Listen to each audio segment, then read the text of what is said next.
ওগো নবী, আমার নবী তো মূসা, আমি আল্লাহকে সব সময় বলি, আল্লাহ আমার ছেলেকে তুমি জান্নাতে দাও যদি গো, আমার ছেলেটাকে তুমি মূসার বন্ধু বানাইয়া জান্নাতে দিও।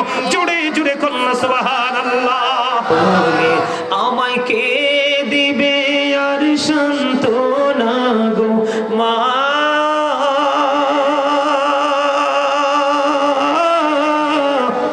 আমায় কে দিবে আর সান্ত্বনা গো, একটু আদর করে দিবানিশি তুষের আগুন এই হৃদয়ে জ্বলে হয়ে যাবে।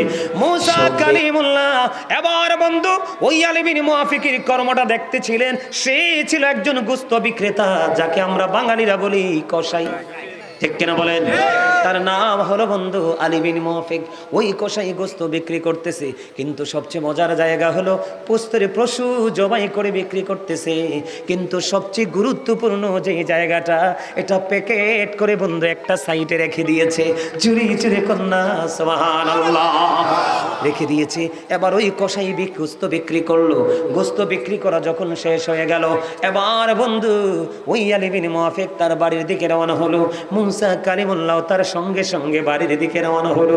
যাইতে যাইতে যাইতে যাইতে মূসা নবী যাইয়া দেখলেন তার মা এত বৃদ্ধ, এত বড় বুড়া হয়েছে, হাঁটতে চলতে পারে না বন্ধু। একটা খাঁচার আরামদায়ক একটা খাঁচার মধ্যে বসাইয়া একটা উঁচু জায়গার মধ্যে রেখে এসেছে, যেন কোনো বিষাক্ত পোকামাকড় মাকে ধ্বংস করতে না পারে, ধ্বংসন করতে না পারে। বন্ধু এবার গেলেন আলী বিন মুআফিক, সারাদিন গোশত বিক্রি করলেন। যাওয়ার পরে মাকে আরামদায়ক জায়গা থেকে নামালেন, পরিষ্কার পরিচ্ছন্ন করলেন। করার পরে বন্ধু নিজে গোসল করেননি, ফ্রেশ হয়নি, আগেই চলে গেলেন বন্ধু মায়ের জন্য খাবার তৈরি করতে। জোরে জোরে কন্যা সুবহানাল্লাহ। মায়ের জন্য খাবার তৈরি করলেন। মূসা নবী দাঁড়িয়ে দাঁড়িয়ে আলী বিন মুআফিকের দৃশ্য দেখি এবার মাকে রুটি বানালেন, গোশত রান্না করলেন। দেখে দেখি বন্ধু সব কাজ সম্পূর্ণ হলো। এবার মূসার যেই সাথী বন্ধু হয়ে জান্নাতে যাবে, ওই আলী বিন মুআফিক গোসল করতে গেল। এবার বুড়িমার দিকে চাইয়া দেখে রে মা আল্লাহর দরবারে দুই হাত তুলে দোয়া করছে। মূসা কালিমুল্লাহ ডাক দিয়ে বললেন, ওগো বুড়িমা, বলেন না আপনি কে দোয়া করতেছেন? এবার ওই বুড়িমা প্রশ্ন করলো, কে গো আপনি? আপনাকে তো আমি চিনতে পারিনি। এবার ওই মূসা কালিমুল্লাহ ডাক দিয়ে বললেন, আমি গো তোমার নবী মূসা কালিমুল্লাহ। এবার বুড়িমা তো পাগল হয়ে গেল। আমার এই জীর্ণ শীর্ণ ভাঙ্গা কুটিরে মূসা কালিমুল্লাহ চলে আসলো। কেন গো, কেন গো? বুড়িমা, আমি কেন এসেছি সেটা আগে তুমি পড়ে জানো। তুমি বলো তুমি কি দোয়া করতেছ? এবার ওই বুড়িমা ডেকে ডেকে বলে, ওগো নবী, আমার সন্তান আমাকে এত বেশি ভালোবাসে, এত মায়া করে, এত আদর যত্ন করে গো, আমি পাগল হয়ে যাই আমার এই ছেলের ভালোবাসা দেখে গো। ওগো নবী, আমার নবী তো মূসা, আমি আল্লাহকে সব সময় বলি, আল্লাহ আমার ছেলেকে তুমি জান্নাতে দাও যদি গো, আমার ছেলেটাকে তুমি মূসার বন্ধু বানাইয়া জান্নাতে দিও। জুড়ে জুড়ে কন্যা সুবহানাল্লাহ। পাকে কষ্ট দে আমার নবীজি জানিয়ে দিয়েছে, ও পৃথিবীর আমার উম্মতেরা, বাবা মায়ের সন্তানেরা, তোমরা জেনে রাখো, যে সন্তানের উপর বাবা অবাধ্য, সেই সন্তানের প্রতি আমার আল্লাহ সেই সন্তানের অবাধ্য। জুড়ে জুড়ে কন্যা নাউযুবিল্লাহ। তার মানে বাবা যেই সন্তানের প্রতি বিরক্ত, আমার আল্লাহ সেই সন্তানের প্রতি বিরক্ত।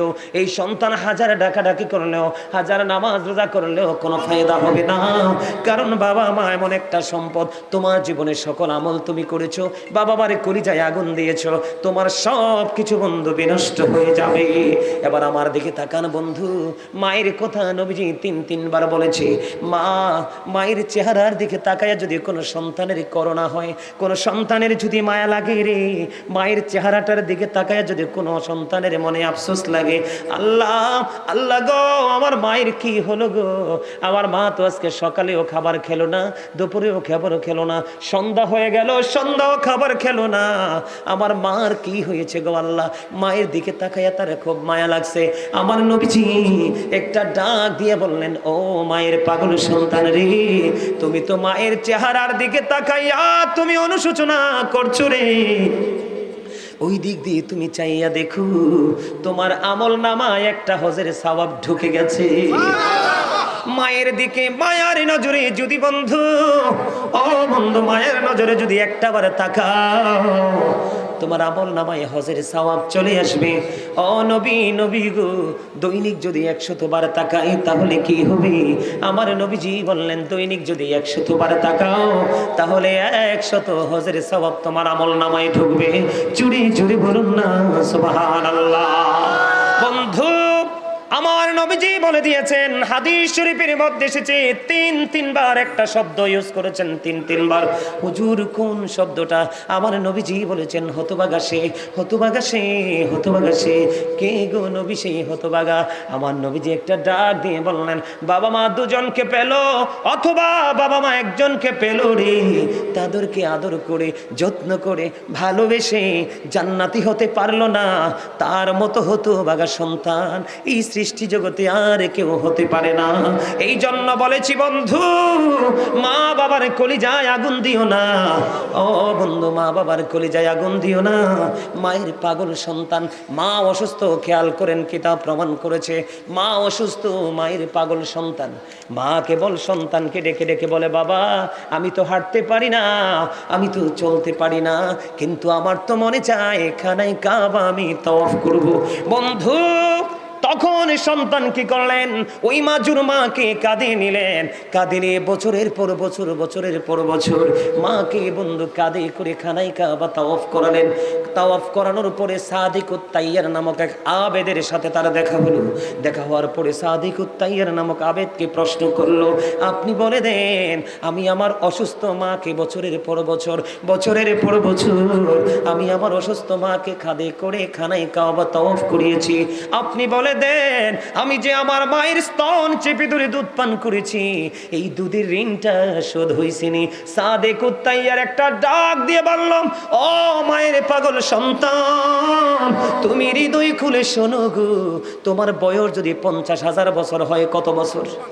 তোমার হায়াত যদি 50,000 বছর যদি হয় রে, 50,000 বছর যদি তুমি হায়াত পাও, এই 50,000 বছর যদি তোমার জনম দুঃখী মাকে কাঁধে করে তুমি ঘুরাও রে, তারপরেও নিঝুম রাত্রিতে মায়ের স্তন চেপে ধরে যে দুধ পান করেছিলে, একটা রাত্রির দুধ পান করার ঋণ যদি 50,000 বছর মাকে কাঁধে করে ঘুরাও, তোমার ওই একটা রাত্রির দুধ পানের ঋণও শোধ হবে না। ওরে বিষ্ণুপুরের আমার যুবক, আমার ভাই, আমার বাবা, আমি আমার মা বোনদেরকে ডেকে ডেকে বলছি রে, হৃদয়ের জানালা খুলে তোমরা সবাই শোনো, নবীকে ভালোবাসা যেমনি আপনার আমার জন্য ফরজ, তেমনি মা বাবাকে ভালোবাসাও ফরজ। ও বন্ধু, নামাজ যেমনি ফরজ, মা বাবাকে ভালোবাসাও তেমনি ফরজ। মনে রাখবে, মা বাবাকে ভালোবাসা ফরজ রে, মা বাবার কলিজায় আগুন দেওয়া হারাম। তুমি যতবার হজ করো, যতবার তুমি মক্কা মদিনা জিয়ারত করো, সমস্ত পৃথিবীর সম্পদ যদি তুমি আল্লাহর সন্তুষ্টির জন্য কুরবানি করে দাও, কিন্তু মায়ের এই ভাঙ্গা ভাঙ্গা হাতে ছোট্ট একটা দরখাস্ত মালিকের কাছে করে দিবে রে, তোমার পুরো ফিউচার বন্ধ অন্ধকার হয়ে যাবে। এই জন্য বলছি রে বিষ্ণুপুরের মানুষ, মা বাবার কলিজায় আগুন দিও না, মা বাবাকে প্রাণের চাইতে বেশি তোমরা ভালোবাসো, তাহলেই তোমাদের জীবনটা ধন্য হয়ে যাবে। বন্ধু, আল্লাহর কাছে সবচেয়ে বড় পছন্দের কাজ হলো সময় মতো নামাজ পড়া। আল্লাহর কাছে সবচেয়ে বড় পছন্দের কাজ হলো মা বাবার সাথে প্রেমময় আচরণ করা। আল্লাহর কাছে সবচেয়ে বড় পছন্দের কাজ হলো দ্বীনের জন্য যুদ্ধ করা। তাহলে মা বাবাকে ভালোবাসার দরকার আছে না নাই? আপনারা ভালোবাসবেন কিনা? এখন আপনারা অনেকেই মনে মনে ভাবতে পারেন, বাস্তবতা যেটা, অনেকেই কিন্তু বাবা মা থাকতে বন্ধু গরিব ছিল, আজকে পয়সাওয়ালা হয়েছে, তার মনের ঘরে কলিজায় আগুন জ্বলে, মালিক দৌলত দিয়েছ এমন সময় গো বন্ধু, মাও নাই বাবাও নাই গো, মা বাবাকে কিছুই করতে পারিলাম না। এই ক্ষেত্রে আমার নবীজি বলে দিয়েছেন, প্রত্যেকটা জুমার দিনে তুমি বাবা মার জুমার নামাজ আদায় করে, প্রত্যেকটা জুমার দিনে তুমি বাবা মার কবর জিয়ারত করতে চলে যাও। আমার নবীজি বলেছেন, তোমাকে বাবা মার বাধ্য সন্তান হিসেবে আল্লাহ কবুল করে নেবে। ঝুরি ঝুরি কন্যা সুবহানাল্লাহ। আপনি বাবা মা চলে গেছে বন্ধু, আজকে 3 ভাই মিলে আজকে মাহফিলের আয়োজন করলো রে। আপনিও তেমনি ভাবে বড় করে না পারলে ছোট্ট করে বন্ধু মিলাদের আয়োজন করেন, বাড়িতে মানুষকে খাওয়ান। এখন কিন্তু কিছু কাঠমোল্লা বের হয়েছে, মা বাবার মৃত্যুবার্ষিকীতে খাওয়ানো বেদাত বলে, আছে না নাই? আমি আপনাদেরকে বলে যাই, আল্লাহ রাসূল বলেছে আল্লাহর কাছে 2টি কাজ সবচেয়ে বেশি পছন্দের। একটা হলো পরিচিত হোক অপরিচিত হোক, দেখা মাত্রই মুসলমান এক মুসলমানকে সালাম দিয়ে দেওয়া। আরেকটা হলো কোন মানুষকে বন্ধু আত্মতৃপ্তির সাথে পেট ভরে খাইয়ে দেওয়া। এখন আপনি মৃত্যুবার্ষিকীর দোয়ার আয়োজন করে মেহমানকে ডাকেন কিনা? আরো জোরে বলেন। আশেপাশের মানুষকে খাওয়ান কিনা? এইদিকে তাকান। এই জায়গাতে আমি 2টো হাদিস অ্যাড করব বন্ধু। কয়টা হাদিস? আমার নবীজি বলেছেন, তোমরা যখন রান্না করো, রান্না করে তরকারিতে একটু ঝোল বাড়াইয়া দিও, যেন তুমি তোমার পাশের গরিবকে দিতে পারো, খাওয়াতে পারো। জোরে কোন না সুবহানাল্লাহ। মা আয়েশা সিদ্দিকা রাদিয়াল্লাহু তাআলা আনহা থেকে হাদিস কেন বর্ণিত, আপনারা আমার প্রাণের নবীকে প্রশ্ন করলেন, ইয়া রাসূলুল্লাহ, ইয়া হাবিবাল্লাহ, নবী গো, আমার 2 জন প্রতিবেশী আছে। কয়জন? আমার 2 জন প্রতিবেশী আছে, আমি তাদেরকে কিছু দিতে চাই। ওগো নবী, আমি আগে কাকে দিব আপনি বলে দেন। ইয়া রাসূলুল্লাহ, ইয়া হাবিবাল্লাহ, নবী গো, আপনি বলে দেন, আপনি সমাধান করে দেন, আমি কাকে আগে দিব। আমার নবীজি জানিয়ে দিয়েছেন, যার ঘর তোমার ঘরের খুব কাছে রে, তুমি তাকে আগে দাও, তাকে আগে খাওয়াও। জোরে জোরে সুবহানাল্লাহ, জোরে জোরে করুন সুবহানাল্লাহ। বন্ধু, আমার নবীর আদর্শ যখন আপনার মধ্যে চলে আসবে, আল্লাহকে আপনি খুঁজতে হবে না, আল্লাহ অটোই বন্ধু আপনার হয়ে যাবে।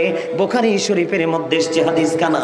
আমার নবীজির কাছে একদিন এক ক্ষুধার্ত ব্যক্তি আসলেন, পথিক আসলেন, ডেকে ডেকে বলছে, খেয়াল করেন বন্ধু, নবী গো, পেটে খিদা, একটু খাবার দেন না। এবার নবীজি একজন বিবির কাছে খবর পাঠালেন। বিবি বললেন, আল্লাহি নবী গো, আল্লাহর কসম করে বলছি, গড়ে পানি ছাড়ার কিছু নাই গো নবী। এবার আমার নবী আরেকজন বিবির কাছে পাঠালেন, বিবি ঘরে কি আছে পাঠাও। ওই বিবি আবার আগের মতো খবর দিলেন, নবী গো, আমার ঘরে পানি ছাড়ার কিছু নাই। এবার আমার নবীজি বললেন, এবার উপস্থিত সাহাবায়ে কেরামদেরকে বলতে লাগলেন, খেয়াল করেন, মানুষকে খাওয়াইলে আমার আল্লাহ কত বেশি খুশি হয় বন্ধু। একটা বিবি খবর দিলেন পানি ছাড়া কিছু নাই, আরেকটা বিবি খবর দিলেন পানি ছাড়া কিছু নাই। এই ক্ষেত্রে আমার নবীজি উপস্থিত সাহাবায়ে কেরামকে ডেকে ডেকে বললেন, তোমাদের মধ্যে কে আছো, এই মেহমানকে আজকে মেহমানদারি করবা। এবারে এক আনসারী সাহাবী দাঁড়িয়ে বললেন, ইয়া রাসূলুল্লাহ, আমি তার মেহমানদারি করব। আমার নবীর শিক্ষা, আমার নবীর আদর্শটা কত প্রেমময়, দেখেন কত মধুর। এবার কি করলেন, ওই আনসারী সাহাবী মেহমান নিয়ে বাড়ি চলে গেলেন। বাড়ি গিয়ে বলতেছেন, বিবি, বিবি রে, ঘরে কোনো খাবার আসেনি রে বিবি। এবার বিবি একটা ডাক দিয়ে বললেন, নবী। এবার স্বামীকে বললেন, স্বামী গো, ঘরে অত বেশি কোনো খাবার নাই, আমাদের ছোট্ট একটা বাচ্চা আছে গো স্বামী, ওই ছোট্ট বাচ্চাটার জন্য একটুখানি খাবার বরাদ্দ আছে, একটুখানি খাবার আমার ঘরে বরাদ্দ করে রেখেছি, বাচ্চার খাবার খেয়াল করেন। এখনকার বউরা, এখনকার ছেলেরা বাচ্চাকে খাওয়ানোর জন্য মায়ের দুধ বন্ধ, মায়ের খাবার লুকায়। কথা বলেন না কেন? মা দেখে ফেলবে, বাবা দেখে ফেলবে, বাচ্চাকে লুকিয়ে লুকিয়ে খাওয়ায়। এটা তুমি আজকে তোমার মা বাবার সাথে যেমন করবে, তুমি তার চেয়ে বেশি লাঞ্ছিত হয়ে পৃথিবীতে থেকে যাবে, মনে রেখো বন্ধুরি আমার। এবার স্বামীকে বললেন, বিবি, স্বামী গো, বাচ্চাটার খাবার ছাড়া আর তো কিছু নাই গো। এবার স্বামী বিবিকে ডাক দিয়ে বললেন, বিবি, বিবি রে, আজকে আমার নবীর কাছ থেকে চেয়ে আমি মেহমান নিয়ে আসছি রে বিবি। সন্ধ্যা যখন হবে, প্রদীপটা তুমি নিভাইয়া দিও, প্রদীপটা নিভাইয়া বাচ্চাটাকে কৌশল করে ঘুম পাড়াইয়া দিও, ওই বাচ্চার খাবার আজকে আমি মেহমানকে খাইয়ে দিব। জোরে বলেন না সুবহানাল্লাহ। এই প্রেমের ওয়াজ তো শুনবেন না, শুনবেন বেদাত বলে যারা আপনাকে দূরে সরাইতে পারে, বেদাত বলে আপনার আমলকে যারা ছোট করতে পারে, তাদের দিকে আস্তে আস্তে আপনার বাচ্চারা ঝুঁকছে। এটাই হলো কিয়ামতের আলামত। মনে রাখবেন, ইসলাম যখন পৃথিবীতে এসেছিল, ইসলাম তখন গরিব ছিল, পৃথিবীর অবস্থা ভালো ছিল না। যখন ইসলাম পরিপূর্ণতা পেয়েছে পৃথিবীতে, পৃথিবীর অবস্থা ছিল, পৃথিবীর সোনালী দিন পার করেছে, ঠিক কিনা বলে? এখন আবার ধীরে ধীরে ইসলাম গরিব হয়ে যাচ্ছে, পৃথিবী ধ্বংসের দিকে ধাবিত হচ্ছে। মনে রাখবেন, আল্লাহ সূরা ইউনূসের মধ্যে বলেছে, সূরা ইউনূসের 44 নম্বর আয়াতে বলেছে, ইন্নাল্লাহা লা ইয়াজলিমুন নাসা শাইয়্যা ওয়ালাকিন্নান নাসা আনফুসাহুম ইয়াজলিমুন। আল্লাহ বলেছে, আল্লাহ আল্লাহর বান্দার উপর অত্যাচার করে না, বান্দা নিজেই নিজের উপর অত্যাচার করে। খেয়াল করেন আমার কথাগুলো। আল্লাহ বলেছেন আল্লাহু লা ইউহিব্বুজ জালিমিন, যারা অত্যাচারী আল্লাহ তাদেরকে ভালোবাসে না। আল্লাহ বলেছেন ওমালিজ জালিমিনা মিন আনসার, যারা অত্যাচারী জালেম যারা বিপদে পড়বে আল্লাহ তাদের জন্য কোনো সাহায্যকারীও রাখে না। বন্ধু মজার খবর এবার কি করলেন, যেমনি ভাবে স্বামী বলে দিল তেমনি ভাবে বাচ্চাটাকে ঘুম পাড়িয়ে দিল, বাচ্চাটা ঘুমিয়ে গেল। ওই বাচ্চার খাবারটা আজকের মেহমানকে খাওয়াইয়া দিল। রাত্র পার হয়ে গেল, সকাল যখন হলো ওই আনসারী সাহাবী আমার নবীর দিকে ধীরে ধীরে হাঁটি হাঁটি পা পা করে বন্ধু এগিয়ে যায়। আমার নবীজি ওই আনসারী সাহাবীকে দেখে নবীজির পুরো নুরানি চেহারা মুবারকে বন্ধু মিষ্টি হাসি ফুটে উঠেছে। ঝুড়ি ঝুড়ি কন্যা সুবহানাল্লাহ। ওই আনসারী সাহাবী চলে গেলেন, যাওয়ার পরে আপনার আমার প্রাণের নবীকে প্রশ্ন করলেন, নবী গো আপনি কেন গো এই মিষ্টি মিষ্টি করে হাসছেন? আমার নবীজি একটা ডাক দিয়ে বললে, ওরে সাহাবী তুমি কি প্রেমের খেলা তুমি খেলেছো গত রজনীতে? তোমার এই ছোট্ট বাচ্চার খাবার তুমি তোমার বাচ্চাকে না খাওয়াইয়া তোমার প্রাণের নবীর মেহমানকে তুমি আপ্যায়ন করেছো। যখন তুমি মেহমানের সাথে প্রেমময় আচরণ তুমি শুরু করে দিয়েছো, তোমার প্রতি সন্তুষ্ট হয়ে গেছে, খুশি হয়ে গেছে রে।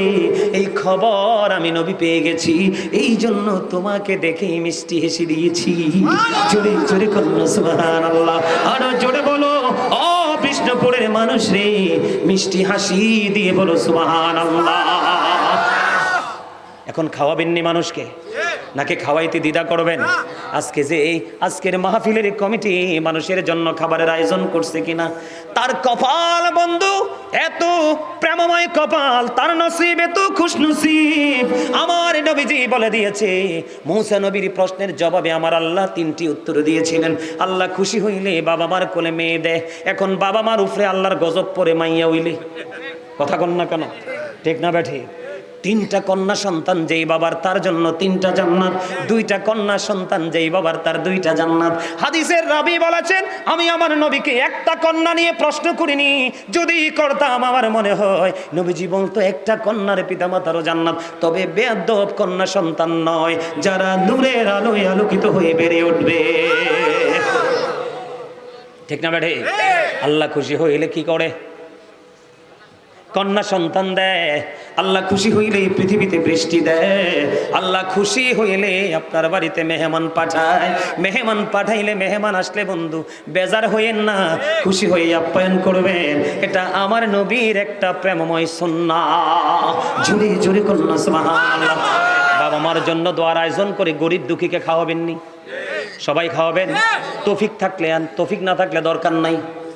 কোরআন খতম পড়াবেন, মিলাদ পড়াবেন, মাহফিল করাবেন, বাবা মার জন্য দান সদকা করবেন। আটলান্টিক মহাসাগরে পড়ে একটা মানুষ যেমনি সাহায্য খোঁজে, কবরবাসীরাও ঠিক তেমনি কবরে এরকম সাহায্য খুঁজতেছে।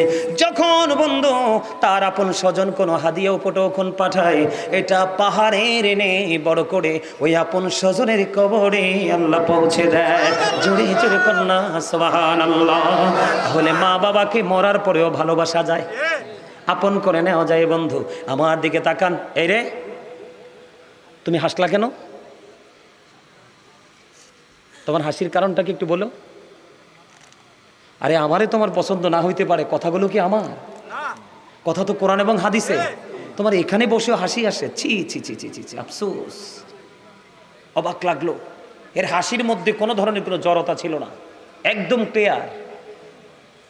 আমার দিকে তাকান বন্ধু, আমি একটা এক্সাম্পল দেই। বনি ইসরাইলের বুখারী এবং মুসলিম শরীফের হাদিস, অনেক লম্বা হাদিস। শুধু মা বাবার সাথে যুক্ত যেই জায়গাটা আপনাদের সামনে তুলে ধরি, মা বাবার ভালোবাসা সন্তানকে কতটা আল্লাহর রহমতের ছায়া তলে জায়গা করে দেয়। বন্ধু বনি ইসরাইলের 3জন লোক, কয়জন? খেয়াল করেন, কয়জন লোক? 3জন লোক বন্ধু সফরে বের হলো। সফরে বের হইতে সফর করতে করতে করতে করতে বন্ধু সন্ধ্যা ডানা মেলে দিল।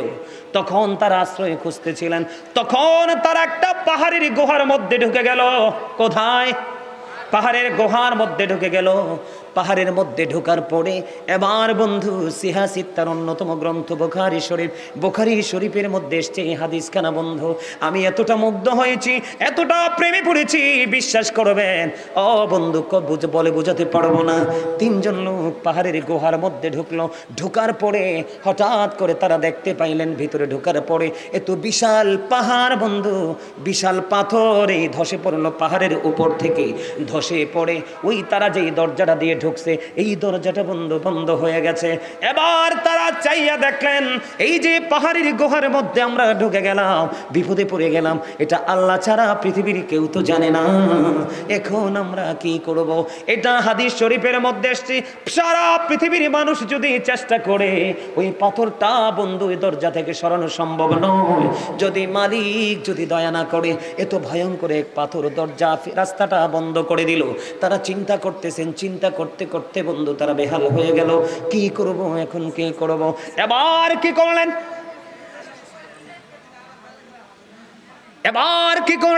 তিনজন মিলে চিন্তা করলেন, তিনজন মিলেমিশে চিন্তা করলেন যে আমাদের পার্সোনাল কিছু আমল আছে। কি আছে? পার্সোনাল কিছু আমল আছে আমার। তিনজনের কি আছে? পার্সোনাল স্পেশাল কিছু আমল আছে। তিনজনে মিলে পরামর্শ করলেন, আল্লাহর কাছে আমাদের নিজ নিজ আমল দিয়ে আল্লাহর কাছে আজকে দরখাস্ত করব। কি করব? দরখাস্ত করব, আমার আল্লাহ এই দরখাস্তের উসিলায়, আমলের উসিলায় আমাদেরকে কি করবে? বিপদ থেকে বাঁচাবে। তিনজন মিলে পরামর্শ করলেন। এর মধ্যে প্রথম জন হলো মা বাবার পাগল সন্তান। সুবহানাল্লাহ। প্রথম সন্তান কি? বাবা মার পাগল সন্তান। তিনজন মিলে বন্ধু তারা চিন্তা করে তিনজনের জীবনে তিনটা গুরুত্বপূর্ণ আমল তারা খুঁজে বের করলেন। এর মধ্যে প্রথম যিনি, ওনার জীবনের বন্ধু একটা আমল হলো মা বাবার প্রতি গুরুত্বপূর্ণ এক প্রেমের নিদর্শনটা হলো কেমন জানেননি? যেই তিনজনের মধ্যে আজকে একজন বন্ধু পাহাড়ের গুহার মধ্যে ঢুকিয়ে বিপদে পড়ে আছে, এই সন্তানটা মা বাবার পাগল। সেই ছিল একটা কাঠুরিয়া। কি? সে ছিল একজন কাঠুরিয়া। সকাল যখন হতো বন্ধু দাওয়াত বা কুড়াল নিয়ে তিনি জঙ্গলে যেতেন, কাঠ কেটে বন্ধু এনে তিনি বিক্রি করে তার জীবিকা উপার্জন করতেন। বন্ধু ওনার ঘরে দুধ দোহনের প্রাণী ছিল। আমাদের ঘরে ছাগল থাকে না, গাভী থাকে না, এইরকম বন্ধু দুধের প্রাণী। আজকে কাঠ কাটতে গিয়ে বন্ধু দেরি হয়ে গেল, কাঠ কাটতে গিয়ে দেরি হয়ে গেল, সময় মতো আসতে পারলেন না, অনেক দেরি করে আসলেন। আইসা দেখেন মা বাবা বন্ধু ঘুমিয়ে গেছে। যখন ঘুমিয়ে গেল, কাঠগুলো রেখে আগে বন্ধু তিনি দুধ দোহন করলেন। দুধ দোহন করার পরে যখন তিনি ঘরে গেলেন, ঘরে যাওয়ার পরে যাইয়া দেখলেন এখনো বাবা মার ঘুম ভাঙে না, বাবা মা ঘুমিয়ে আছে। দুধ যখন দোহন করলেন, আপনারা বলেন একটা ছেলে লাকড়ি কেটে এসেছে, কত কষ্ট না লাকড়ি কাটা? লাকড়ি কাটা, এটাকে আলাদা করা বন্ধু অনেক কষ্টের কাজ। সন্তান কত মা বাবার পাগল, নিজের কষ্টটাকে পুরো কুরবানি করে দিল, পুরো কষ্টটাকে কুরবানি করে দিয়ে বন্ধু এবার কি করলেন? পুরো কষ্টটাকে কুরবানি করে দিয়ে দুধটা দহন করলেন। দুধের পাত্রটা হাতে নিয়ে বন্ধু দাঁড়িয়ে গেলেন। হাদিস শরীফের মধ্যে এসেছেন তার ওরসের সন্তান বাবাকে ডাকে, বাবা বাবা গো, দাদু দাদা ঘুমিয়ে আছে গো, আমাকে একটুখানি দুধ দাও না, আমি দুধ পান করব। কেমন সন্তান! ওই সন্তান একটা ডাক দিয়ে বলল, বাবা বাবা গো, যতক্ষণ পর্যন্ত আমি আমার মা এবং বাবাকে দুধ খাওয়াতে না পারবো, আমি কাউকে পাতিল থেকে দুধ দিব না। জোরে জোরে কন্যা সুবহানাল্লাহ। কেমন পাগল সন্তান! নিজের সন্তান ডেকে ডেকে বলে, বাবা একটুখানি দুধ দাও। সন্তান দুধ দেয় না, না না না, আমি আগে আমার মাকে খাওয়াবো, আমি আগে আমার বাবাকে খাওয়াবো, তার আগে আমি তোমাকে দুধ দিব না। হাদিস শরীফের মধ্যে এসেছে বন্ধু, বাচ্চাটা দুধের জন্য কান্না করলো, বাবা দুধ দিল না। বন্ধু এমনি করে করে রাত্রটা পোহায় গেল। সকাল যখন হলো, আসসালাতু খায়রুম মিনান নাওম, আযান হয়ে গেল, বাবা মার ঘুম ভেঙে গেল এবং বাবা মাও জুটুজু বানিয়ে বন্ধু নামাজ পড়লো। আর সন্তান তো দুধের পাত্র হাতে নিয়ে মায়ের দরজায় দাঁড়িয়ে আছে। বাবা মা উঠলো, ওঠার পরে বাবা মাকে দুধটা খাওয়ালো, দুধ পান করলো। বন্ধু, এমন প্রেম মা বাবার সাথে আজকের এই সন্তান পৃথিবীর কেউ জানে না। পাহাড়ের গুহার মধ্যে বিপদে পড়ে আছে, এবার কি করবে? আজকে আল্লাহকে একটা ডাক দিয়ে বললেন, আল্লাহ গো, ওই দিন আমি পাহাড় থেকে গিয়েছিলাম, শরীর অত্যন্ত ক্লান্ত ছিল, আমি খুব টায়ার্ড ফিল করেছিলাম, কিন্তু তারপরেও আমার বাবা মার প্রেম এত বেশি ছিল গো, আমি দুধ দোহাই আমার সন্তানকে পর্যন্ত দেইনি গো, সারাটা রাত ওই মায়ের দরজার পাশে দাঁড়াইয়া রইলাম। আল্লাহ, ওই দিন মা বাবার সাথে মিষ্টি আচরণ করেছিলাম শুধু গো, শুধু তুমি আল্লাহকে খুশি করার জন্য। ওই দিন বাবা মার সাথে যেই আচরণ করেছি, যে ব্যবহারটুকু করেছি, ওই ব্যবহার যদি তোমার কাছে ভালো লেগে থাকে, তাহলে আজকে ওই বিপদ থেকে তুমি আমাকে উদ্ধার করো। ওয়াল্লাহি ওয়াল্লাহি, আল্লাহর কসম করে বলছি বন্ধু, এই হাদিসটা আমি কতবার পড়েছি এটা আমি সংখ্যা গণনা করে বলতে পারবো না। যতই দেখি, যতই পড়ি, ততই যেন প্রেমে পড়ে যাই। কত নিয়ামত আমার ঘরে, আমার আঙিনায় হাঁটাহাঁটি করে রে, আমরা এই নিয়ামতটুকু চিনতে পারি না। এটা কত বড় দুঃখজনক বন্ধু। আজকে সন্তান ওই পাহাড় থেকে দোয়া করতেছে, দোয়া করতে করতে করতে করতে এবার বন্ধু আল্লাহর কাছে যখন দোয়া করা শেষ হয়ে গেল, এবার চাইয়া দেখে রে, দরজা থেকে পাথরটা আল্লাহর কুদরতে একটু সরে গেছে। জোরে জোরে সুবহানাল্লাহ। বন্ধু, যদি ওই দুটো বলতে চাই অনেক সময় লাগবে রে। পরে যে দুইজন তাদের জীবন ওই দুইটা অত্যন্ত গুরুত্বপূর্ণ, ওই দিকে যাব না, কারণ মেহমানদেরকে বিদায় দিতে হবে। তারা বসতে চাইলেই কিন্তু বসিয়ে রাখা যায় না, তাদেরকে বিদায় দিব। আলোচনাটা এই বিষয়টাই, টপিকটা আমি শেষ করে দেই বন্ধু, এরপর ওনাদের পরিচয় করিয়ে বিদায় দিব। আমার দিকে তাকান, ঠিক আছে নি? আমার দিকে তাকান। ওয়াজ আপনাদের কাছে ভালো লাগে? ভালো লাগতেছে? আলহামদুলিল্লাহ বলেন। দেখছেন ওনারাও প্রেমে পড়ে গেছে। বাবা মার প্রেম এত মধুর। আরে তারা না থাকলে তো আপনাকে আমাকে কিচ্ছু দিয়ে না যাক, এই যে আপনার আমার এই দেহটা, এটা কিন্তু তারা কি করে দিয়ে গেছে। অসুখ হইলে মা ওষুধ খায় নাই, সন্তান অসুখ হইলে আগে তারে খাওয়াইছে। কথা কন না কেন? গরিবের ঘর আছে না, পেটের খিদায় মা পেটে পাথর বেঁধেছে, কিন্তু সন্তানকে উপাস। কত বড় লোকের দরজায় গিয়ে অপমানিত হয়েছে, লাঞ্ছিত হয়েছে, তারপরেও সন্তানের প্রতি বিরক্ত ঠিক না? ঠিক রে, বাস্তব কথা কিনা বলেন? সেই মা বাবাকে কষ্ট দেওয়া যায়? আরো ওই দুইজন যখন বন্ধু তাদের নিজস্ব কর্মকে প্রেজেন্ট করে যখন আল্লাহর কাছে ওসিলা দিয়ে দোয়া চাইলেন, ওই পাথরটা একটু একটু করে সরে যায়, তারা বিপদমুক্ত হয়ে যায়। জুড়ে জুড়ে কন্যা সুবহানাল্লাহ। এবার আসেন বন্ধু, আর দুইটো জায়গা আপনাদেরকে নিয়ে একটু বিচরণ করব, কারণ আমার আরো দুইটো বিষয় বাকি আছে, একটু একটু করে আলোচনা করব। বন্ধুরে আমার, মূসা নবী একদিন আল্লাহকে প্রশ্ন করলেন। মূসা কালিমুল্লাহর নাম আপনারা শুনেছেন তো? 1,24,000 নবী রাসূল আল্লাহ কি করেছেন? পাঠিয়েছেন। এর মধ্যে 8 জনকে আল্লাহ স্বর্গীয় উপাধি দিয়েছেন। এর মধ্যে একজন হলো মূসা কালিমুল্লাহ। মূসা স্পোক টু আল্লাহ, মূসা আল্লাহর সাথে কথা বলেছেন। মূসা এমন একজন আল্লাহর নবী।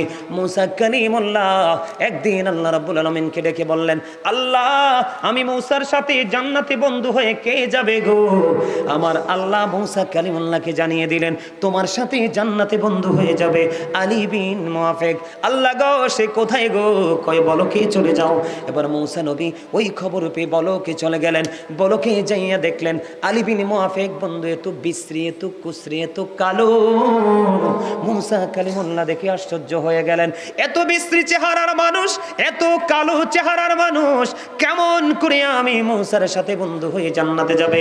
আপনারা সবাই একটু সামনে আসেন না, ওই যে দেখেন তারা অনেকক্ষণ দাঁড়ায় রয়েছে কষ্ট করে। আমি আগে আপনাদেরকে বলছিলাম, এই তুমি আসো এখানে, বাবু আসো, তোমার সামনে খালি জায়গা, আসো। ভাই আপনারা দয়া করে সামনে আসেন। নবীজির সুন্নত হলো আপনি বসবেন, আপনার সামনে আশেপাশে জায়গা থাকলে আপনার ভাইকেও বসতে দিবেন। সবাই আসেন, এই যে ভাইয়ার আপনারা সবাই আসেন না দয়া করে, এই যে ওই মানুষগুলো এই অনেকক্ষণ ধরে দাঁড়িয়ে আছে, সবাই আসেন। আসেন না সবাই? সবাই আসেন, সবাই আসেন। আরে ভাই ওনাদেরকে বসতে দেন না, আসেন সবাই আসেন, আরো জোরে বসেন।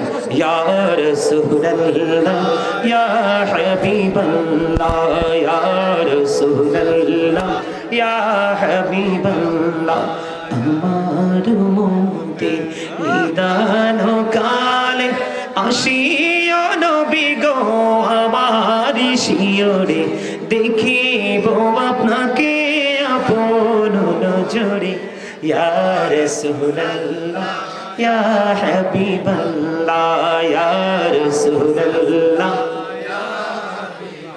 না শুনেছি হাদিসে দেখিলে আপনাকে জীবনের গোনা ঝরিয়া পড়ে দিও গো দেখা দয়া করে ইয়া রাসূলুল্লাহ ইয়া হাবিবাল্লাহ ইয়া রাসূলুল্লাহ ইয়া হাবিবাল্লাহ মুনকার নাকির আসিয়া সওয়াল করবে বসাইয়া নিবেন পর্দা দয়াল নবী উঠাইয়া সালাম জানাবো কদম সুইয়া ইয়া রাসূলুল্লাহ ইয়া হাবিবাল্লাহ ইয়া রাসূলুল্লাহ الصلاة والسلام عليك يا رسول الله জোরে জোরে কোন আলহামদুলিল্লাহ অল্প সময়ের মধ্যে এই বিষয়টা আমি ক্লোজ করে নিচ্ছি আমার দিকে তাকান মুসা নবী কি আশ্চর্য হয়ে গেলেন এত কালো এত বিশ্রী চেহারার মানুষ তার জীবনে কি এমন আমল করলো যেই আমলের গুণে সে আমি মুসার সাথে জান্নাতে বন্ধু হয়ে যাবে মুসা কালিমুল্লাহ এবার বন্ধু ওই আলী বিন মুআফিকের কর্মটা দেখতেছিলেন সে ছিল একজন গোশত বিক্রেতা যাকে আমরা বাঙালিরা বলি কসাই ঠিক কিনা বলেন তার নাম হলো বন্ধু আলী বিন মুআফিক ওই কসাই গোশত বিক্রি করতেছে কিন্তু সবচেয়ে মজার জায়গা হলো পোস্তরে পশু জবাই করে বিক্রি করতেছে কিন্তু সবচেয়ে গুরুত্বপূর্ণ যে জায়গাটা এটা প্যাকেট করে বন্ধু একটা সাইডে রেখে দিয়েছে চুরি চুরি কন্যা সুবহানাল্লাহ রেখে দিয়েছে এবার ওই কসাই গোশত বিক্রি করলো গোশত বিক্রি করা যখন শেষ হয়ে গেল এবার বন্ধু ওই আলী বিন মুআফিক তার বাড়ির দিকে রওনা হলো মুসা কালিমুল্লাহ তার সঙ্গে সঙ্গে বাড়ির দিকে রওনা হলো যাইতে যাইতে যাইতে যাইতে মুসা নবী যাইয়া দেখলেন তার মা এত বৃদ্ধ এত বড় বুড়া হয়েছে হাঁটতে চলতে পারে না বন্ধু একটা খাঁচার আরামদায়ক একটা খাঁচার মধ্যে বসাইয়া একটা উঁচু জায়গার মধ্যে রেখে এসেছে যেন কোনো বিষাক্ত পোকামাকড় মাকে ধ্বংস করতে না পারে ধ্বংসন করতে না পারে বন্ধু এবারে গেলেন আলী বিন মুআফিক সারাদিন গোশত বিক্রি করলেন যাওয়ার পরে মাকে আরামদায়ক জায়গা থেকে নামালেন পরিষ্কার পরিচ্ছন্ন করলেন করার পরে বন্ধু নিজে গোসল করেননি ফ্রেশ হয়নি আগেই চলে গেলেন বন্ধু মায়ের জন্য খাবার তৈরি করতে জোরে জোরে কন্যা সুবহানাল্লাহ মায়ের জন্য খাবার তৈরি করলেন মুসা নবী দাঁড়িয়ে দাঁড়িয়ে আলী বিন মুআফিকের দৃশ্য দেখি এবার মাকে রুটি বানালেন গোশত রান্না করলেন দেখে দেখি বন্ধু সব কাজ সম্পূর্ণ হলো এবার মুসার যেই সাথী বন্ধু হয়ে জান্নাতে যাবে ওই আলী বিন মুআফিক গোসল করতে গেল এবার বুড়িমার দিকে চাইয়া দেখে রে মা আল্লাহর দরবারে দুই হাত তুলে দোয়া করছে মুসা কালিমুল্লাহ ডাক দিয়ে বললেন ওগো বুড়িমা বলেন না আপনি কে দোয়া করতেছেন এবার ওই বুড়িমা প্রশ্ন করলো কে গো আপনি আপনাকে তো আমি চিনতে পারিনি এবার ওই মুসা কালিমুল্লাহ ডাক দিয়ে বললেন আমি গো তোমার নবী মুসা কালিমুল্লাহ এবার বুড়িমা তো পাগল হয়ে গেল আমার এই জীর্ণ শীর্ণ ভাঙ্গা কুটিরে মুসা কালিমুল্লাহ চলে আসলো কেন গো বুড়িমা আমি কেন এসেছি সেটা আগে তুমি পড়ে জানো তুমি বলো তুমি কি দোয়া করতেছো এবার ওই বুড়িমা ডেকে ডেকে বলে ওগো নবী আমার সন্তান আমাকে এত বেশি ভালোবাসে এত মায়া করে এত আদর যত্ন করে গো আমি পাগল হয়ে যাই আমার এই ছেলের ভালোবাসা দেখে গো ওগো নবী আমার নবী তো মুসা আমি আল্লাহকে সব সময় বলি আল্লাহ আমার ছেলেকে তুমি জান্নাতে দাও যদি গো আমার ছেলেটাকে তুমি মুসার বন্ধু বানাইয়া জান্নাতে দিও জুড়ে জুড়ে কন্যা সুবহানাল্লাহ মুসা নবী ডেকে বলে বুড়িমা তোমার দোয়া আমার আল্লাহ কবুল করে নিয়েছি আমি আল্লাহর কাছে জানতে চেয়েছি আমার সাথে কে রে জান্নাতে বন্ধু হয়ে যাবে আমার আল্লাহ জানিয়ে দিয়েছে তোমার সন্তান আলী বিন মুআফিক জুড়ে জুড়ে কন্যা সুবহানাল্লাহ ছোট্ট করে আর একটা হাদিসের একটা অংশ বন্ধু ওটাও অনেক লম্বা হাদিস ছোট্ট একটা অংশ বলে এই বিষয়টাকে শেষ করে দিব মেহমানদেরকে বিদায় দিব কারণ তারা অনেক ব্যস্ত মানুষ বিজি মানুষ বসায় রাখা সম্ভব হয় না উচিত হবে না বন্ধু তারপরও যতটুকু সময় দিয়েছে আমি আলহামদুলিল্লাহ বলবো আলহামদুলিল্লাহ বলেন বন্ধুরে আমার এই হাদিসটাও বুখারী শরীফের একটা অংশ খেয়াল করেন বাবা মার ওজন বাবা মার মর্যাদা কত তাদের জবান আল্লাহর কাছে কত পবিত্র কত পছন্দের বোঝানোর জন্য এখন আমাদের দেশে অনেক মসজিদের ইমাম সাহেব আলেম ওলামা বাবা মাকে কষ্ট দেয় আছে না নাই আছে না নাই লাঠি দিয়া পর্যন্ত বাবার গায়ে আঘাত তোলে। এরকম ইমাম জানা থাকলে তার পিছনে কোনোদিন নামাজ পড়বেন না, কারণ সার্টিফিকেট থাকলে, শিক্ষাগত যোগ্যতা থাকলে শুধু ইমাম হওয়ার যোগ্যতা রাখে না। ইমাম হওয়ার জন্য তার গুড ক্যারেক্টার সম্পূর্ণ হতে হবে, উত্তম চরিত্রের অধিকারী হতে হবে। ও বন্ধু, তার ক্যারেক্টার যদি গুড না হয়, ভালো না হয়, কখনোই সে যতই শিক্ষিত হোক ইমাম হওয়ার যোগ্যতা রাখে। ঠিক কিনা বলেন? একটা বন্ধু হাদিসের একটা অংশ, একজন আল্লাহওয়ালা পাগল যুবক ছিলেন, যার নাম ছিল, হাদিস শরীফের মধ্যে এসেছে, যার নাম হলো হযরত জুরাইজ। বুখারীতে এসেছে, হাদিসখানা খেয়াল করেন, অত্যন্ত গভীরভাবে খেয়াল করেন। এই ঘটনা বলে হাদিসটুকু অংশটুকু বলে শেষ করে দিব। বন্ধুরে আমার, আমরা যেমন আজকে একত্রিত হয়েছি, মসজিদে জামাত পড়তে একত্রিত হই, ওই হযরত জুরাইজ কিন্তু এমন মানুষ ছিলেন না। উনি একজন সাধক টাইপের লোক ছিলেন। উনি একা একা আমল করতে বন্ধু মজা পাইতো। তখন তিনি লোকালয় থেকে অনেক দূরে তিনি একটা হুজরা বানালেন। কি বানালেন? লোকালয় থেকে তিনি একটা হুজরা বানালেন। বন্ধু, লোকালয় থেকে তিনি একটা হুজরা বানালেন। এদিক তাকান, হুজরা বানাইয়া, হুজরাটা বানাইছে হাদিস শরীফের মধ্যে আসছে মাটি দিয়ে। কি দিয়ে? মাটি দিয়ে তিনি হুজরাটা বানালেন। হুজরাটা মাটি দিয়ে বানাইয়া, হুজরাটা মাটি দিয়ে বানাইয়া, ও বন্ধু, এটার মধ্যে তিনি সব সময় আমলে নিয়োজিত থাকে। আমরা তো টাইম টু টাইম করি, ঠিক কিনা?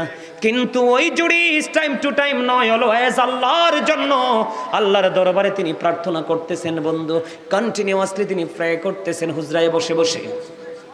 একদিন তিনি নামাজরত অবস্থায়, গভীর খেয়াল, অত্যন্ত সেন্সিটিভ একটা বিষয় বন্ধু, গভীর তিনি নামাজ পড়ে। নামাজের মতো বড় আমল আর কিছু আসেনি।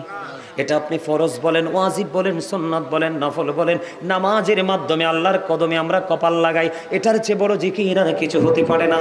জুরাইজ হুজরার মধ্যে নামাজরত অবস্থায়, এমন অবস্থায় বন্ধু, এমন নামাজরত অবস্থায় তিনি হুজরার মধ্যে, এমন সময় ওই জুরাইজের মা বাইরে থেকে ডাকে, মা, বাবা, বাবা জুরাইজ, আমি তোমার সাথে দেখা করতে এসেছি, আমি তোমার মা।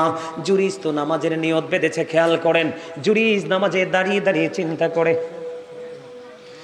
জুরাইজ নামাজে দাঁড়িয়ে দাঁড়িয়ে চিন্তা করে, আল্লাহ, আমি কি নামাজ চালিয়ে যাব নাকি আমার মায়ের ডাকে সাড়া দিব? সর্বশেষে জুরাইজ চিন্তা করলেন, না না না, আমি আমার মায়ের ডাকে সাড়া দিব না, নামাজটাকে শেষ করে নেই। খেয়াল করেন, তিনি নামাজটা শেষ করে নিলেন। নামাজ শেষ করার পরে হুজরার বাইরে এসে দেখে মা নাই, মা চলে গেছে। জুরাইজ আর কিছু বললেন না, আবার তিনি হুজরার মধ্যে অবস্থান শুরু করলেন। হুজরার মধ্যে অবস্থান করতে করতে করতে করতে বন্ধু, আবার একদিন চলে গেল, রাত চলে গেল। পরের দিন আবার জুরাইজ এই হুজরার মধ্যে নামাজরত অবস্থায়, এমন সময় আবার পরের দিন মা আসলো। মা এসে ডেকে, বাবা, বাবা গো, ও বাবা জুরাইজ, তুমি কোথায় গো? আমি মা এসেছি, তোমাকে দেখবো। এবার বন্ধু, জুরাইজ আজকেও গত দিনের মতো নামাজ চালিয়ে গেল, কিন্তু কি করে না, মায়ের সাথে দেখা করলো না। মনে মনে চিন্তা করে, যেহেতু নামাজের নিয়তটা বেঁধেই ফেলেছি, নামাজ শেষ করি আমি আমার মায়ের সাথে দেখা করব। 2 দিনই চলে গেল বন্ধু, একদিন 2 দিন চলে গেল। তৃতীয় দিন আবার বন্ধু আসলেন ওই জুরাইজ, জুরাইজের মা। আজকেও জুরাইজ নামাজরত অবস্থায়, কি নিয়তির কি পরিণতি দেখেন, নিয়তির কি খেলা। আজকেও জুরাইজ নামাজরত অবস্থায়, মা ডাকে বারবার জুরাইজ। আজকেও চিন্তা করলো নামাজ শেষ করে এসে মায়ের সাথে দেখা করব, কিন্তু আজকেও নামাজ শেষ করলো। নামাজ শেষ করে বাইরে এসে দেখে আজকেও মা নাই, আজকেও মা নাই। মা 1 দিন 2 দিন 3 দিন করে করে আসলো। 3 দিন বন্ধু এমন করে করে এসে 3 দিন যখন ছেলের সাথে দেখা হলো না, এবার যাওয়ার সময় বলে গেল, আল্লাহ, 1 দিন নয়, 2 দিন নয়, 3 দিন আমি আমার ছেলের সাথে দেখা করতে এসেছি, ওই ছেলেটার সাথে আমার দেখা হলো না, আমি কষ্ট পেয়েছি। কিন্তু ছেলে তো নামাজ পড়ে। খেয়াল করেন, ছেলে কি করে? 3 দিন আসলাম, ছেলেটা দেখা দিল না। তুমি আমার ওই ছেলেটাকে বেশ্যা মহিলার মুখ না দেখাইয়া মরণ দিও না। জোরে জোরে কন্যা নাউজুবিল্লাহ। মা কি দিল? অভিশাপ দিয়ে দিল। আসলে তো সন্তান মাকে বকাঝকা করে না, বুখারী শরীফের হাদিস, সন্দেহ করার কোনো সুযোগ নাই। এবার বন্ধু কি করলেন, মা অভিশাপ দিয়ে চলে গেলেন, বেশ্যা মহিলার মুখটা দেখাইয়া তারে মরণ দিল না। বন্ধু ওই তৎকালীন সময়ে জরিজের জামানায় ওই এলাকায় বেশ্যা মহিলা বাস করত, যার কাজই ছিল বেগানা পুরুষের সাথে ফিজিক্যাল মেলামেশা। নাউজুবিল্লাহ। বন্ধুরে আমার, ওই যখন মা অভিশাপ দিল, হাদিস শরীফের মধ্যে এসেছে ওই বেশ্যা মহিলার গর্ভে একটা সন্তান ছিল, বেশ্যা মহিলার পেটে বাচ্চা ছিল। বাচ্চাটা ধীরে ধীরে বন্ধু প্রসব করলো। প্রসব হওয়ার পরে মানুষ তাকে প্রশ্ন করলো, এই বাচ্চাটা তুমি কোথায় পেয়েছো? এবার ওই বেশ্যা মহিলা এতদিন বন্ধু আল্লাহওয়ালা জুরিসকে নিয়ে তার কোনো ইন্টারেস্ট নাই, কিন্তু মা অভিশাপ দিতে দেরি। এবার ওই বেশ্যা মহিলা বলতেছেন, ওই বাচ্চাটা এনেছি আমি জুরিস থেকে। জুড়ে কন্যা নাউজুবিল্লাহ। আসলে তো সরল মনা জুরিস কিছুই জানে না। অভিশাপ কোনটা কাজে লাগছে? মায়ের অভিশাপ, ঠিক কিনা বলেন বন্ধুরে আমার? এবার দেখবেন চোর যদি চুরি করে কেউ কিছু বলে না, কিন্তু মসজিদের ইমাম সাহেব যদি পান থেকে চুন খসে, দেখবেন তার পিঠের চামড়া থাকে না, চাকরি থাকে না, ঠিক কিনা বলেন? এটা বাস্তব কথা না বন্ধুরে আমার? এবার তৎকালীন সময়ে যখন মানুষ শুনলো জুরি জয়ী বেশ্যা মহিলার সাথে অবৈধ কাজ করেছে, ওই বেশ্যা মহিলার মাঝ পেটে সন্তান এসেছে, এবার কিছু উগ্রবাদী প্রত্যেকটা মহল্লায় আছে না নাই? যেটা করা দরকার নাই সেটাও করে, যেটা করার দরকার আছে সেটা করে না, আছে না নাই? তৎকালীন সময়ে বন্ধু কিছু উগ্রবাদী মানুষ জলদি চলে গেল, হুজুরে যে এই মাটির হুজরাটাকে ভেঙে ফেললো, তাকে কন্টিনিউয়াসলি বন্ধু প্রহার করতে শুরু করলো। মারতে মারতে মারতে মারতে প্রহার করতে করতে বন্ধু তাকে টেনে হেসড়ে তার হুজরা থেকে বের করলো। এবার জুরিস বলল, তোমরা আমাকে এভাবে প্রহার করতেছো কেন? কেন গো আমাকে তোমরা প্রহার করতেছো? এই কথা বলার জোরেতে জুরিস যখন প্রশ্ন করলো, তখন ওই মানুষগুলো বলল, তোমাকে প্রহার করার কারণ হলো তুমি বেশ্যা মহিলার সাথে অবৈধ মেলামেশা করে তার গর্ভে সন্তান দিয়েছো। জুড়ে কন্যা নাউজুবিল্লাহ।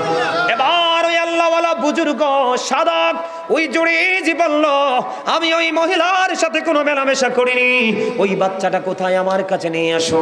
খেয়াল করেন জুরিজের পাওয়ার কত, আল্লাহর কাছে, আল্লাহর সাথে তার কত প্রেমের বন্ধন। ওই জুরিজ কনফিডেন্সলি বলল, তোমরা একটা কাজ করো, আমাকে একটা ঘটি পানি দাও, আমি একটু নামাজ পড়বো। একটা ঘটি পানি দিয়ে ওযু বানাইয়া তিনি নামাজে দাঁড়ালেন।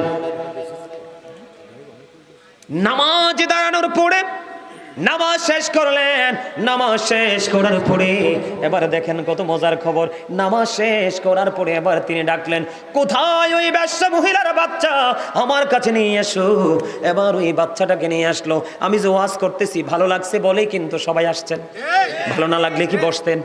সবাই চলে যেতেন।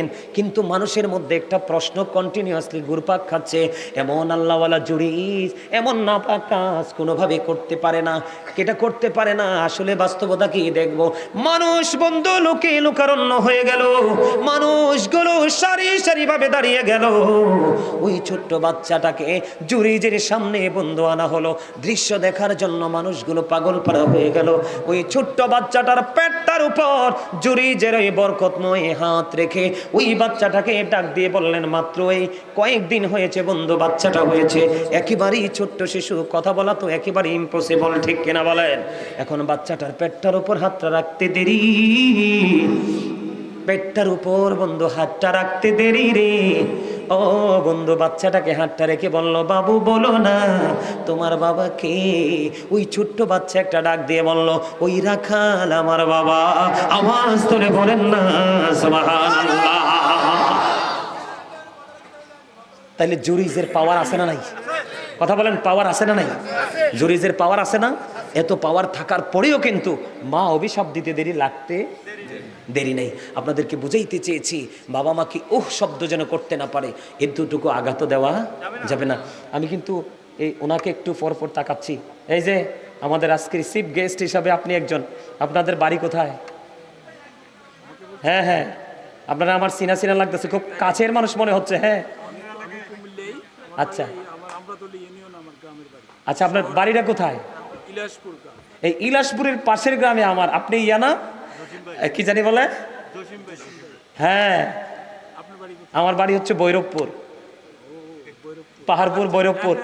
আমি তো এই জন্য আপনারা খেয়াল করছেন নি যে আমি ওয়াজ করতেছি আর ওদিকে তাকাচ্ছি। আপনি যদি এত আগে চলে যাইতেন তাহলে কিন্তু আমি আপনাকে আইডেন্টিফাই করতে পারতাম না। আলহামদুলিল্লাহ, আরো জোরে বলেন আলহামদুলিল্লাহ।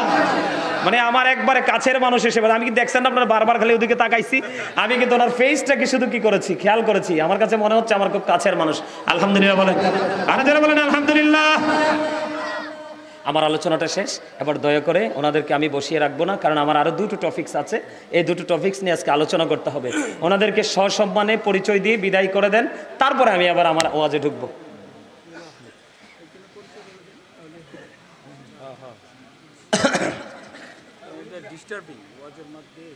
না অসুবিধা নেই, অসুবিধা নেই। আপনারা আসাটাও আমাদের প্রোগ্রামের আজকে একটা সৌন্দর্য। আলোচনা করছেন তো এই জন্য আলহামদুলিল্লাহ বলেন, ভালো লাগছে। সম্মানিত উপস্থিতি, আজকে মাহফিলের সভাপতি আমার যেটা কোরবান আলী লস্কর সাহেব অসুস্থতার কারণে আমাকে দায়িত্ব দিয়ে গেছে। গতকালকের প্রোগ্রামে ভাই একটু কিছু ভাই ইউসুবি ব্যাংকের জেনারেল ম্যানেজার ডিএমডি সুন্দর করে ক্লিয়ার করে দিন। আর আপনার আবার সত্যি সত্যি ভালো লাগছে, কারণ আমি নিজেই মা বাবার একটা অনুরাগী এই গ্রামের মধ্যে আছি। আলহামদুলিল্লাহ, আলহামদুলিল্লাহ, অবশ্যই অবশ্যই অবশ্যই, আলহামদুলিল্লাহ আলহামদুলিল্লাহ। দোতলাতে মার জন্য, ঠিক নিচতলাতে বাবার জন্য, দোতলাতে মহিলার জন্য একদম পুরো এই গ্রামে একটাই মসজিদ আছে। ঠিক আছে, ওকে সুযোগ হয় ওই, যদি আমি জানি না আপনি কতক্ষণ থাকবেন, ওই দিক দিয়ে গেলে একটু দেখাই নিচ্ছি। ওকে ইনশাআল্লাহ। আচ্ছা ঠিক আছে, ওকে ওকে, ঠিক আছে, আচ্ছা ঠিক আছে। খুবই ভালো লাগছে। জি আসি, দোয়া করবেন। অবশ্যই অবশ্যই, আপনার জন্য অনেক আপনার দোয়া সাথে থাকবে। আমার কমিউনিকেশন থাকবে ইনশাআল্লাহ। আপনি যদি ঢাকায় থাকেন, আমি কুমিল্লাতে। ওকে ঠিক আছে। আর ডিস্টার্ব করবে না কেউ? না ঠিক আছে, ওকে বসে। সম্মানিত উপস্থিতি,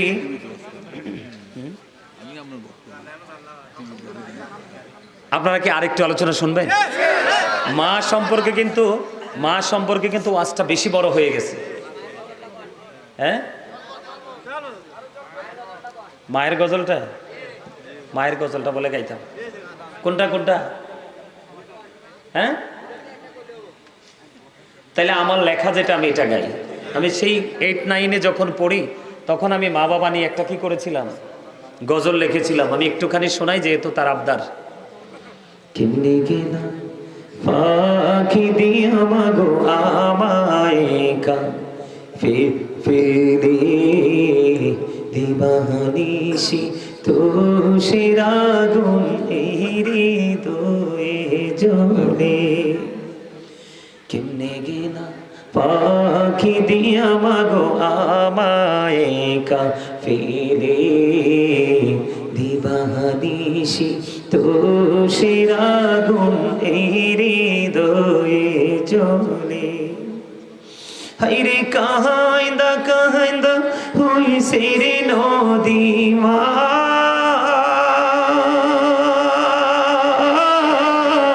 হাইরে কাহাইন্দা হইছে রে নদী আমার নয়ন জলে। দিবানিসি তো সেরাগুন এই হৃদয়ে জ্বলে। আদর করে নেই গো কেউ আমায় কুলে তুলে, কিছুদিন দর করিয়া যাই যে আবার ভুলে। আদর করে নেই গো কেউ আমায় কুলে তুলে, কিছুদিন দর করিয়া যাই যে আবার ভুলে। আমায় কে দিবে আর সান্ত্বনা গো মা,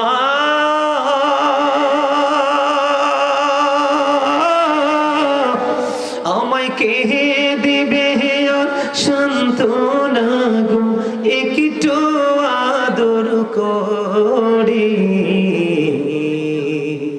দিবানিসি তো সেরাগুন এই হৃদয়ে জ্বলে। সংবেদনা ভইলা গো যাইতাম মায়ের আদর পেলে, সেই মায়া আমায় ছেড়ে গেছে চিরদিনের তোরে বলি সবেদনা হইলা গো যাইতাম মায়ের দূর পেলে সেই মায়ামায় ছেড়ে গেছে চিরদিনের তোরে আমায় নাম দড়িয়া ডাকি দিয়া রে মা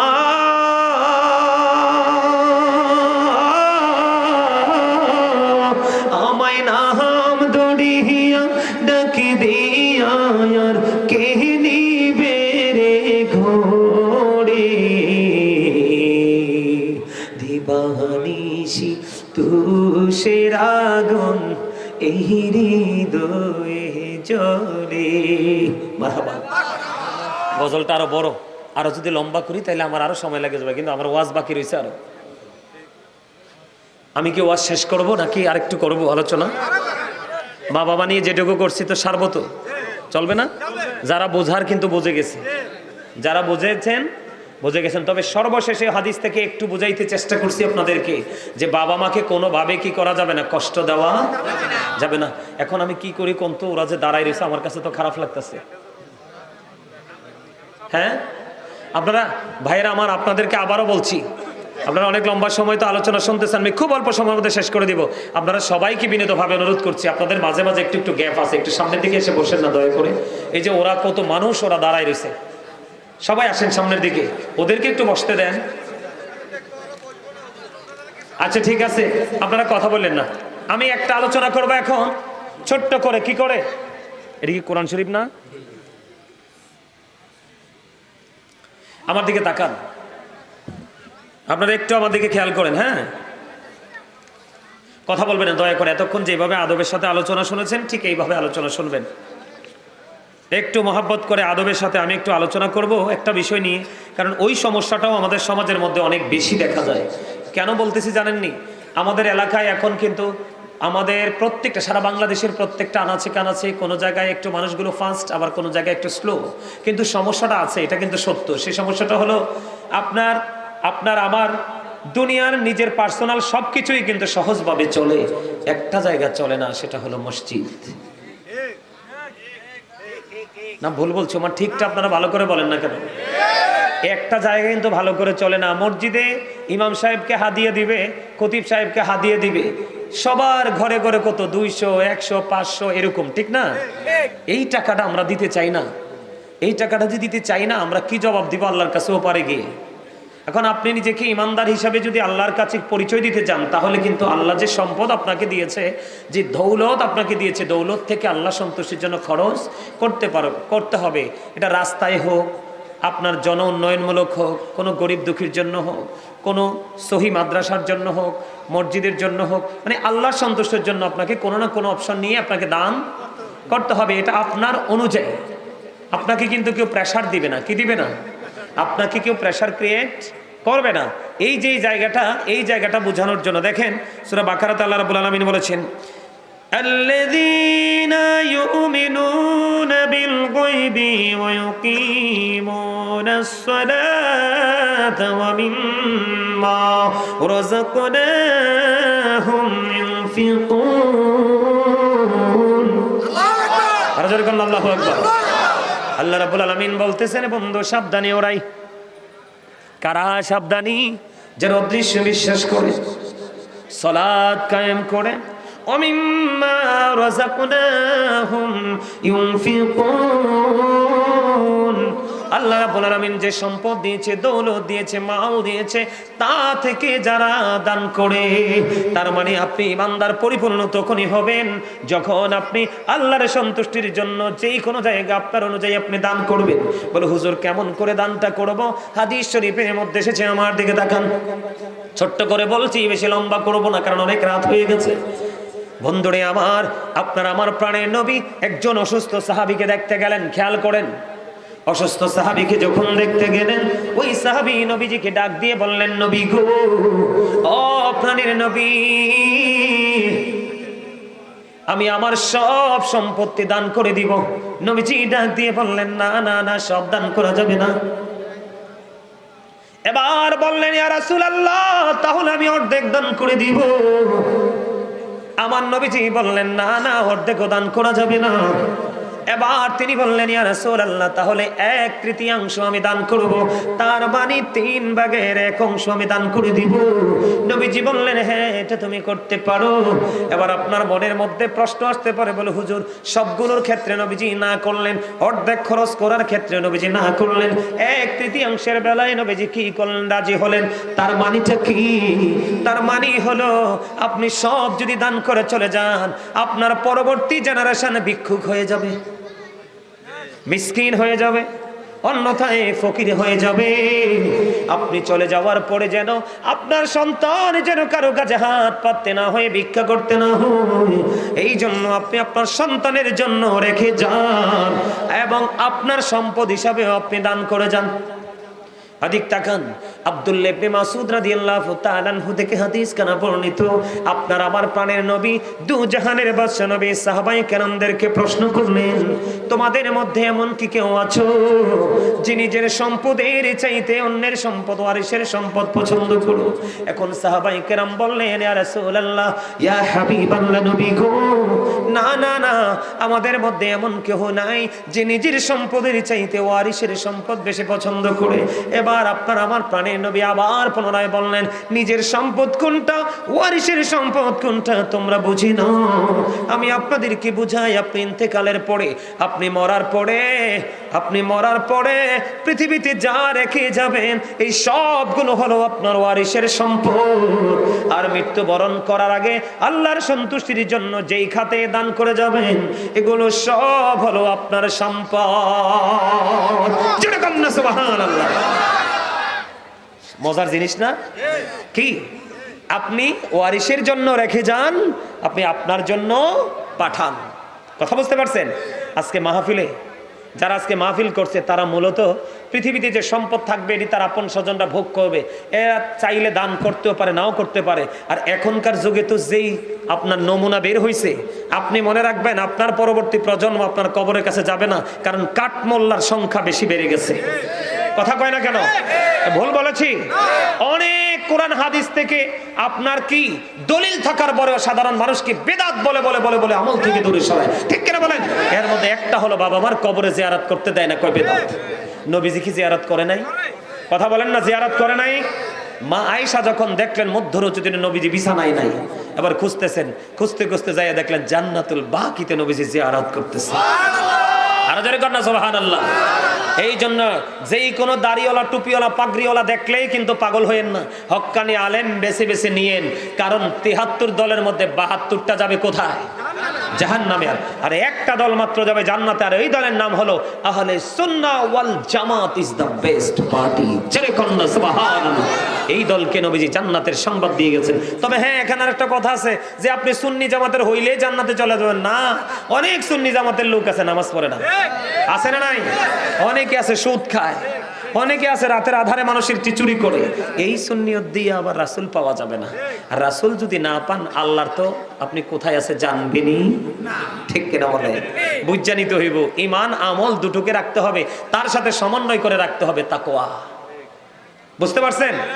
আমার নবীজি বলে দিয়েছেন বন্ধু, তাহলে আপনি নিজের জন্য পাঠাবেন, ও সন্তানের জন্য, আপনার জন্য রেখে যাবেন। শিক্ষাকার এখন আমরা দেখেন কত ভুল পথে আছি। নবীজি বলে দিয়েছেন পৃথিবীতে তোমরা 2 শ্রেণীর মানুষের সাথে তোমরা কম্পিটিশন করো। কয় শ্রেণীর মানুষ? 2 শ্রেণীর মানুষ। একটা হলো সুশিক্ষায় শিক্ষিত, যে তার শিক্ষার আলো দিয়ে সমাজ থেকে, জাতির কাছ থেকে অন্ধকার দূর করে দেয়। আছেন এমন মানুষ? কথা বলেন, আছে না? সুশিক্ষা শিক্ষিত হয়ে মানুষকে সুশিক্ষার আলো ছড়িয়ে দেয়, মানুষ আলোর দিকে ধাবিত হয়, অন্ধকারকে মানুষ বয়কট করে। আছে না? নবীজি বলেছেন ওই সমস্ত মানুষের সাথে তোমরা কম্পিটিশন করো। বলো হুজুর 2 নাম্বারটা কি গো? 2 নাম্বারটা হলো, বন্ধু, আপনার সমাজে, এলাকায় অনেক ধনী মানুষ আছে না, হালাল উপার্জন করে। কি করে? সুদ ঘুষ খাইয়া ধনী হইলে কিন্তু আবার হইতো না। কি? সুদ ঘুষ খাইয়া ধনী হইলে আবার হবে না। কারণ লা তুকবালু সালাতুন বিগাইরি তুহুর ওয়ালা সাদাকাতুম মিন কবুল। পবিত্রতা ছাড়া ইবাদত কবুল হবে না, হালাল টাকা ছাড়া দানও কবুল হবে না। কথা বুঝতে পারছেন? তাহলে হালাল পথে উপার্জন করা এটাও কিন্তু বড় একটা ত্যাগের বিষয়, ঠিক কিনা বলেন? তাকওয়ার বিষয়।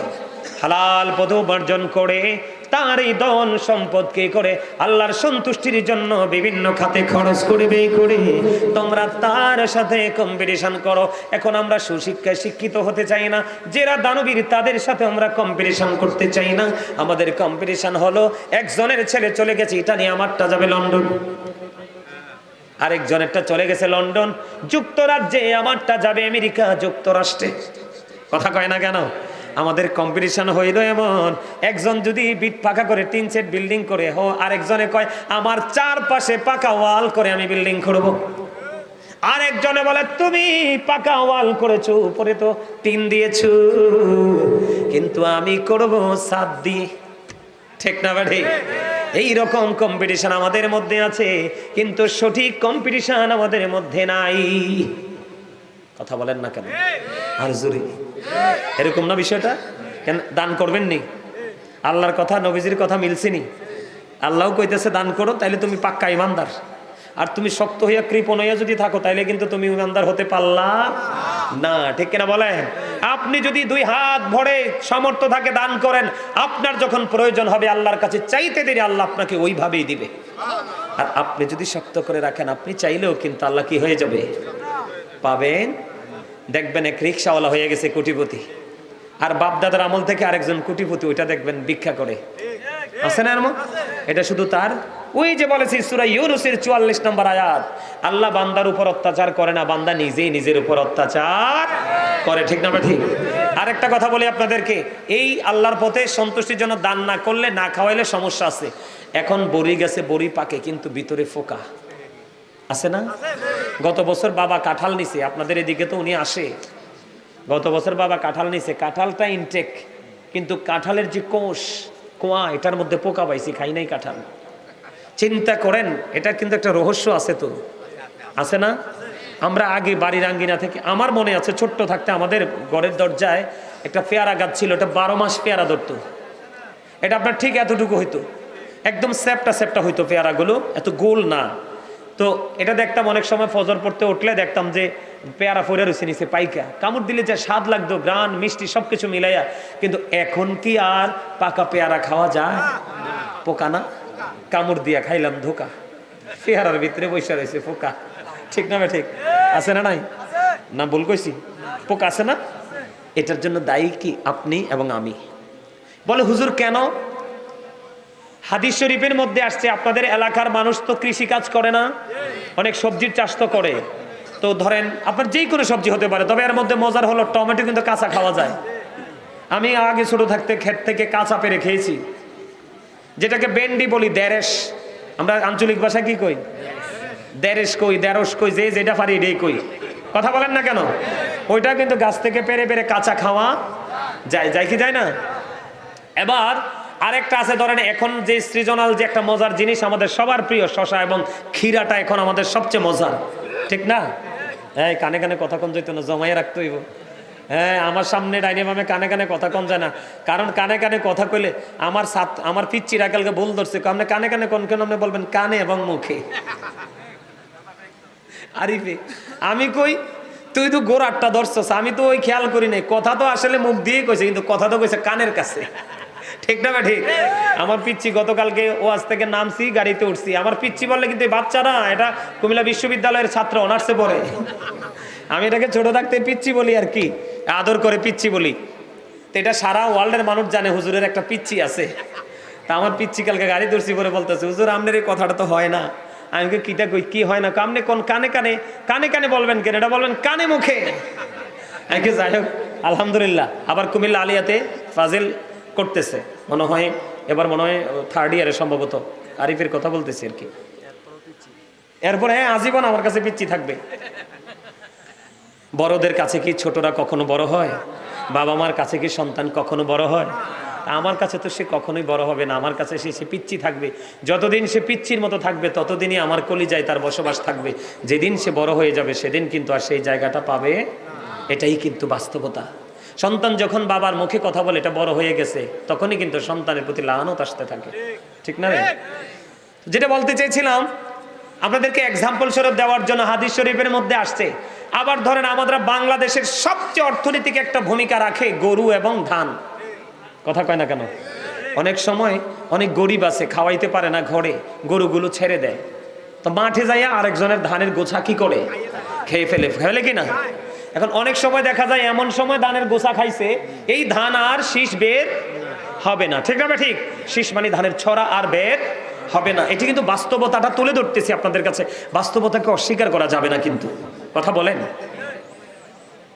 The cow is useful animal, ঠিক কিনা বলেন?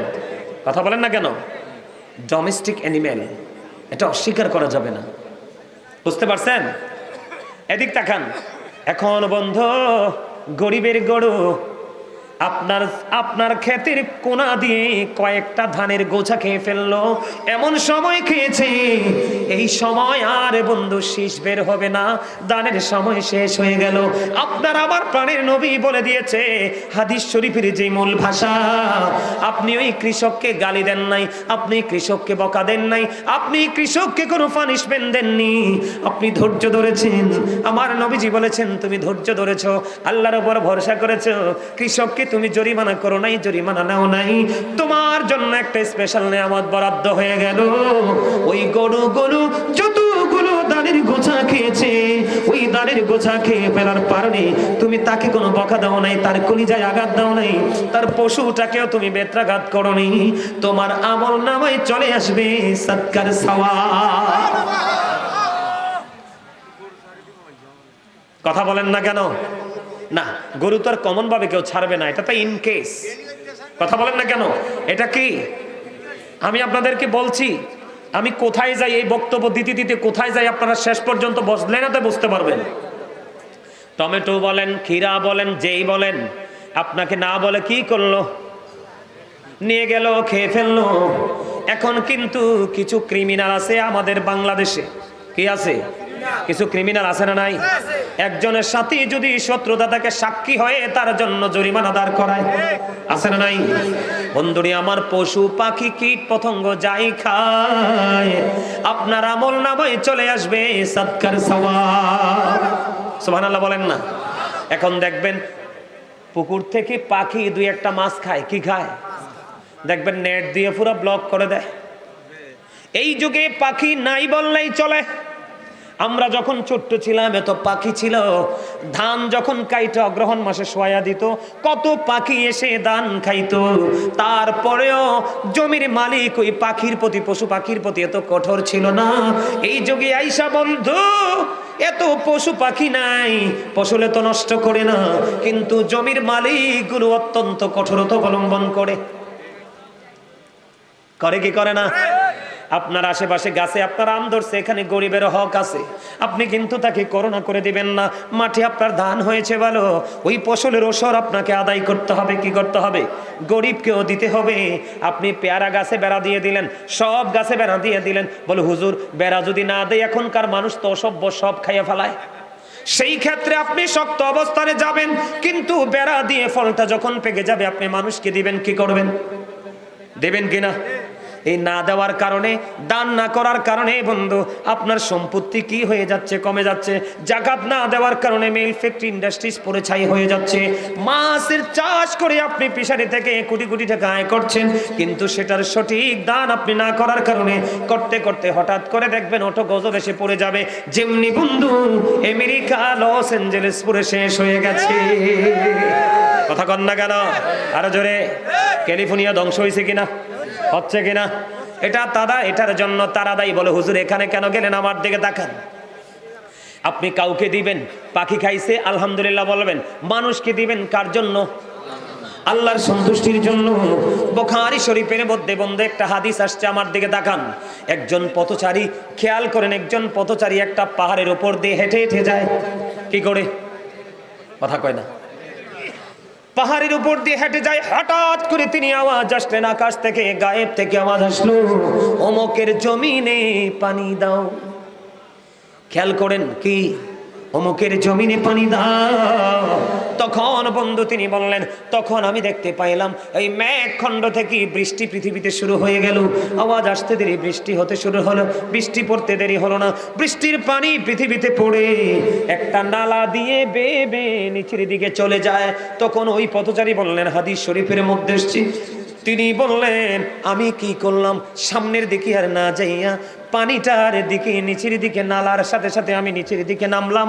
নামার পরে আমি চাইয়া দেখলাম ওই আল্লাহ যখন গায়েব থেকে আওয়াজ আসলো, কাক মজ্জিন্নি, মানে এটা আল্লাহর পক্ষ থেকে মেঘ খণ্ডকে আকাশে কালো মেঘ ধরে না, আমরা কই হাস করছে, কি করছে, কি করছে, আমরা কই হাস করছে মেঘ আইবরে, আসলে কিন্তু মেঘ আকাশে পৃথিবীতে যেটা সেটা বৃষ্টি, কালো মেঘ